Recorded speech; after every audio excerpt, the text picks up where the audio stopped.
माननीय वित्त मंत्री के द्वारा अनुपूरक बजट, द्वितीय अनुपूरक बजट जो 4,833 करोड़ 39 लाख लाया गया है, जबकि यही सरकार ठीक कुछ दिन पूर्व प्रथम अनुपूरक बजट, माफ कीजिएगा, प्रथम अनुपूरक बजट 4,833 करोड़ 39 लाख का लाया गया था और आज पुनः द्वितीय अनुपूरक बजट जो कि 11,697 करोड़ 45 लाख की राशि लेकर आए हैं।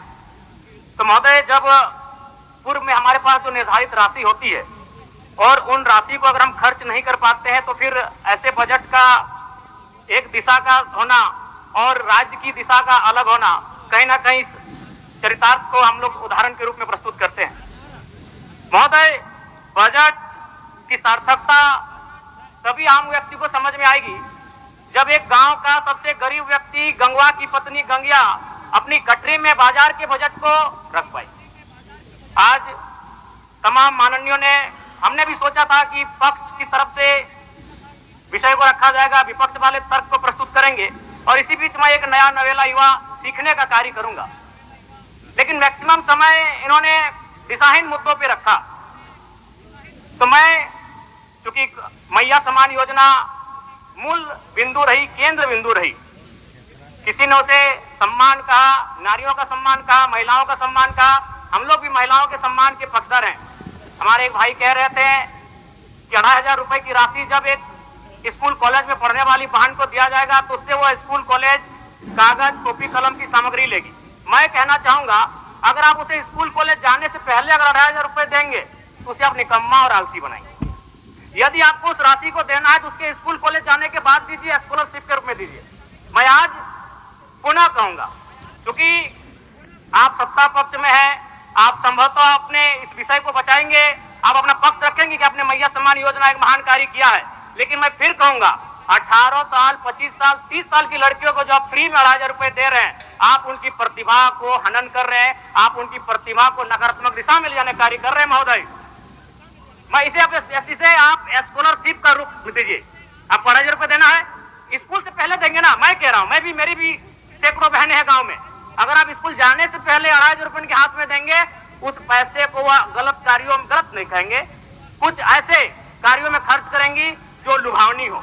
स्कूल जाने के बाद, अटेंडेंस के बाद अगर आप देंगे स्कॉलरशिप के रूप में तो वो बहन स्कूल तक जाएगी। दूसरा सवाल और एक महत्वपूर्ण विषय महोदय, एक मिनट, माननीय सदस्यगण, सभा की सहमति हो तो सदन की कार्रवाई समाप्त होने तक समय बढ़ाई जाए। बोलिए, अब समाप्त करिए।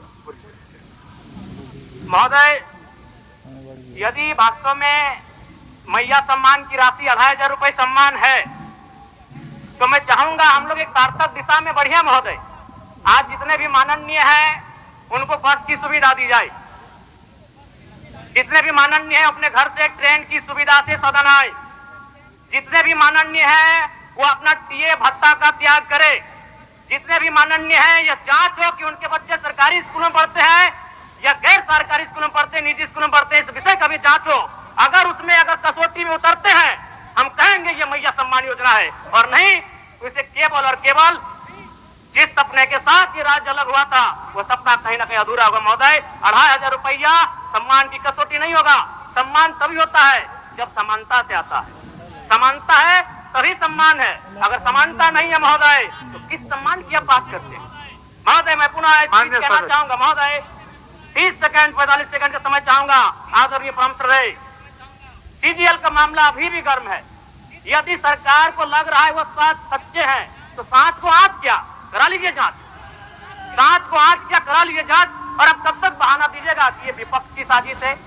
विपक्ष के सारे पे छात्र सड़कों पे नहीं है, सपने टूट रहे हैं, सपने नेशनल नाबूद हो रहे हैं, इसीलिए छात्र सड़कों पर है। और याद रखिएगा, उनके सपनों के बीच कोई आएगा, पहाड़ आए, दरिया आए या चट्टान आए, छात्र टकराएंगे। महोदय, मैं फिर कहूंगा, यदि आप सच है तो सच को आज क्या कराइए जांच, सीजीएल की जांच हो। मैं पुनः कहूंगा, खतियान आधारित स्थानीय नीति, विस्थापन नीति पुनः समीक्षा करते हुए लागू कैसे हो उस दिशा में बढ़ना चाहिए। और महत्वपूर्ण विषय महोदय, मैं ये कहना चाहूंगा, हो गया माननीय जयराम कुमार जी, हो गया।